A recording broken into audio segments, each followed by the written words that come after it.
Welcome to the third episode of Q&A with LJ. Woo-hoo. On today's episode, we have Anthony Leong of Divine Design, LLC. Thank you. I'm so happy that you're here to talk about landscaping. Me too. So a lot of people have been out and about kind of getting their yards ready for spring. If it happens, summer, it might be coming soon, I think. I'm hoping. I am too, Leah. But we have had a number of questions from people that are just like, what do we do? What do I do to get my yard ready for the, just to kind of get it ready either to sell, to stay?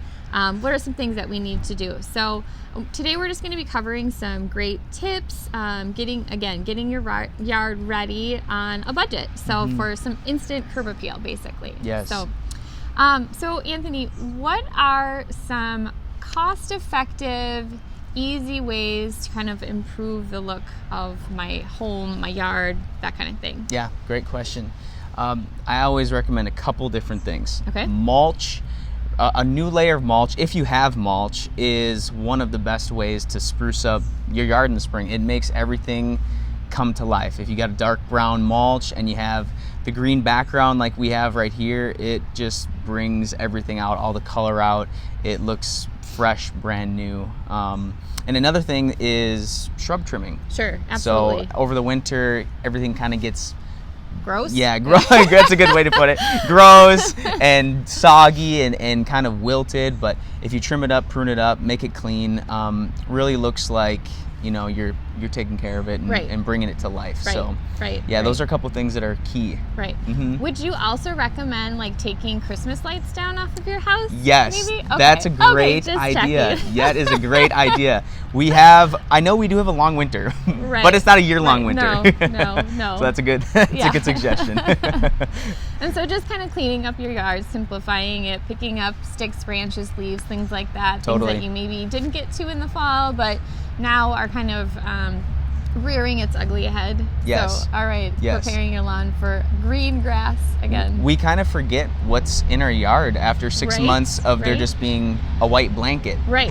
And this spring we actually had kind of a pre-run. It all melted. We got a chance to see what was there, and then it snowed again. Right, yeah. So we had a little time to chill and relax and not do anything yet. But I know. It's time. been pretty cruel, but it's time, Minnesota. Yeah, it is. So obviously there's a lot of things that you can do, mulch, plants, things like that. But what would you say are some trends in landscape now? Like, what are some things that people are doing? Like we talked about, Minnesota has been sort of cruel. Yeah. It's probably been 7-8 months of winter, or what it feels like. Feels like it. But so we want to use our outdoor spaces because we want it to sort of be an extension of our home and enjoy the weather that we have, because it's really only a short amount of time. So what are some trends that people are doing to kind of maximize their outdoor space? Yes, great question. Two things, actually. One thing that I've seen a lot of people do is trying to put in cost-effective patios and outdoor living spaces, which is kind of where we head as a company, and that's kind of our end goal. Yep. Because like you said, people want to maximize their time outside here. It seems like an eternity before we get back outside and to enjoy the weather. And so when we do have that, Minnesotans are passionate about spending time together outside and on their patios. So outdoor living spaces are huge. So are you guys able to do like kitchens and things like that? Because I know that like obviously people have a lot of grills, different kinds of, whether it's a smoker, charcoal, or gas or whatever, but actually have something like installed in their backyard that they can just say, welcome to my outdoor kitchen, because I don't want to be inside anymore. So is that something that you guys are able to help people with? Totally able to help people with that. It is a little bit of an investment because obviously you're putting in gas lines and you're buying nice hardware. But it is an excellent addition to the home because, like I said, you want to spend that time outside and creating a little space, an outdoor space where you have the full package of a fireplace, an outdoor kitchen, and a patio. It's really not that difficult to design the plan and put it into place. It just takes someone who says, I'm willing to invest, and finding someone who's able to do that and really catch the vision of what you're looking to do. Right. And you said, you kind of mentioned fireplaces too, or fire pits. You guys do those as well? Yeah. Because I think those are probably becoming more and more popular, especially like a gas fireplace. Something you can just like walk outside, turn the switch, and you can have s'mores instantly. Yes. Instead of, I mean, there's definitely an appeal. I would say definitely in Minnesota, but there's an appeal of kind of throwing the logs on the fire. But you know, if it's just you want something real quick, you're bringing the neighbors over, it's just kind of a pain. And you know, if you want to go back inside, you don't necessarily want to smell like a fire. So I think kind of the luxury of just being able to flip the switch is pretty cool. Totally. So, and if you like the look of like the classic, there are some fire pits or fireplaces out there that have the fake logs. Oh, sure. So it looks like you're burning real wood, but you're not. But you don't have the smell and the mess that kind of clean up after it. Awesome. That's super cool.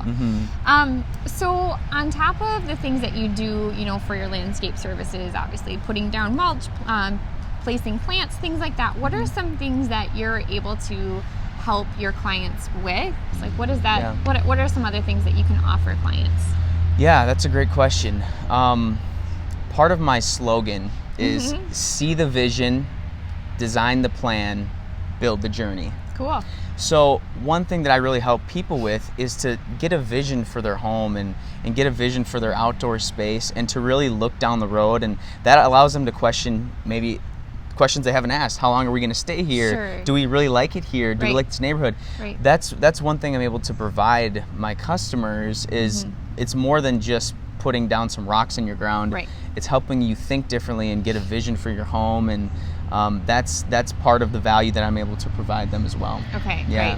So getting them to understand that a plant that's maybe this big today is actually going to grow. It's a little bit bigger. It's going to mature. It's going to fill out. I think that's one problem that a lot of people have, is that they want instant green, and so they go out and they buy these, you know, big honking plants, and then they're overgrown in 2 or 3 years. So I think to be able to help people to understand that, you know, you put together a plan for the long term. It's not the plan for tomorrow kind of thing. So that's really good, because I do think that people sort of fall into that trap, you know, that they just want this like beautiful English garden tomorrow. So, you know, having a plan and getting clients to kind of be on board with that plan is probably super important. Very important. Okay. And organic growth is the best. So, absolutely. You know, letting it grow naturally and coming into fullness, you know, just by watering it and taking care of it.